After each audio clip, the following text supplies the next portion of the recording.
Okay, so I just got this video recommended to me. Destiny and Sneako destroys the Red Pill Godfather. And I kind of skimmed through it. It just seemed like some grandpa who couldn't define what a high-value man is. What is a high-value man? It's the first part of the tweet. What does that mean? You tell me what a high-value man is. There was a couple of funny memes in there. It made me chuckle. Sex is like the least important part of seeing what kind of a person they are.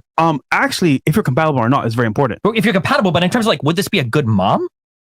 Is it like, what, if she throws it back doggy, she'd probably take the kids like out to the park every day? Like, what does that even mean? Like, what? And then I saw that Fresh and Fit was streaming a debate with Destiny that had 30,000 viewers, and Destiny subreddit was really hyped about this. So I check it out for about 2 minutes. And my experience in those 2 minutes were essentially this. One guy would say, men are like this and they like that, and women are like this and they like this stuff. And then Destiny would be like, well, actually, if you look at the study more closely. And all I could think of was, man, who cares? It legitimately, no joke, put me to sleep. I fell asleep after 2 minutes. Like, on a broader level, like, just have the relationship you want to have. Like, don't put any stock in any of this. But on a more micro level, this feels like the kind of conversation they maybe should have had like a year ago. I don't know, maybe I'm wrong and there's like new hordes of red pillars being created every single day and Destiny's like actually converting them or something. But I think that time is just gone. Maybe I'm completely out of the loop, but I feel like this is so irrelevant at this point in time. Like, sure, it still has a high viewership, but as a cultural force, I think the Red Pill is just over. It's done. Like, all the big figures in that sphere has already been outed as like major insecure losers or complete grifters. There's infighting, there's schisms between them and like regular conservatives. They've been clowned on a shit ton. There's enough counterweight to all this that at this point it's like, I don't think their movement is growing, and even if it is, like, I just don't think it has that much of an effect on anything. Like, a big appeal of the culture wars between like 2017 to about 2020 of like anti-SJWs versus bread tubers was that it all felt like it had on some level some decent stakes, that there was a downstream effect to all this that had like real political impact. And part of that was because like conservative shit was so appealing to normies on YouTube. Like, all of this ostensibly was a fight for the heart of normies, and they were so algorithmically popular at the time. Like, you watch like a Minecraft video and you're not that far away from seeing Jordan Peterson all the way to like all full-on alt-right shit, like Stefan Molyneux and people like that. And so many big YouTubers were like partly in that sphere, like Chris Raygon, H3H3, the Act Man, you know, just regular gamers and commentary people were like partly anti-SJWs. And seeing Destiny's debate yesterday, it just felt like a bread tuber in 2021 still complaining about the alt-right pipeline, you know? Like, bro, that's over. You're fighting a ghost. Like, sure, you can feel remnants of it, and if you squint really hard, you can kind of see it there, but they've had their moment. It's over. Normies aren't really a part of that anymore. The conversation has moved on. And I don't think the Red Pill as a whole actually had that much appeal overall. I think it was just Andrew Tate. He was such a uniquely charismatic figure. But most of his fans are literally like 12, and at this point, you're either pro-Tate or you're not, and I don't think it's going to change too much. You either will grow out of it or you don't. I don't know, maybe I'm wrong and there is value to whatever's happening there, and the Red Pill is actually still growing, and there's a lot of people you can still convert, and that it all means something at the end of the day. Maybe it's just that I'm personally not that interested anymore, but yeah, that's my thoughts on all this.